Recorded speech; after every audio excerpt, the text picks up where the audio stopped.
நான் காதலித்த பெண்ணை திருமணம் பண்ணிருக்கேன். சரி. ஆனா அந்த பொண்ணை வந்து காதலிக்கிறதுக்கு முன்னாடி அவங்க அப்பா அம்மா எல்லாம் பார்த்து கிராமத்துல கொண்டு போய் வச்சுட்டாங்க. பொண்ணை கொண்டே கிராமத்துல வச்சுட்டாங்க. அப்ப நான் என்ன செஞ்சேன், திரும்ப சைக்கிள்ல ஒரு பின்னாடி பையனை உட்கார வச்சுட்டு போய் அந்த ஊர்லயே போய் வச்சிருந்த வீட்டுல போய் மிரட்டி கத்தியை காட்டி மிரட்டி அவர் அந்த பொண்ணை கொண்டு வந்து என் ஊர்லயே விட்டுருந்தேன். இல்லைன்னா நீ இருக்க மாட்டோம் பொண்ணா இருக்க மாட்டேன் மிரட்டிட்டேன். என்ன பண்ணீங்க? போயிட்டு போறீங்க அப்படி சிச்சுவேஷன் கண்ணு என் பையனை போய் ஒரு சட்டை போட்டு எம்ப்ராய்டரி போட்டு சட்டை போட்டு அந்த பையனை அனுப்பிட்டேன். சரி. போய் அந்த வீட்டை சுத்தி சுத்தியா வந்தான். வந்தது திரும்ப வந்து அந்த பொண்ணு பாத்துருச்சு. நம்ம ஆளோட சட்டையில பாத்துட்டு உங்க சட்டையை அவருக்கு போட்டு ஐயா என்னப்பா அட போக பாத்துட்டு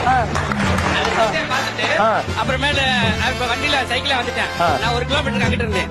திரும்ப என்னாச்சு, அந்த பையன் அந்த வீட்டுக்காரங்களோட மாமா யாரோ தேடி வந்திருக்காங்க சொல்லிட்டு என்ன செஞ்சாங்க, ஒரு 10-15 ஏத்த கூட்டு 1 by 1 வந்துருந்தாங்க. சரி. நான் திரும்ப நானே போனேன்.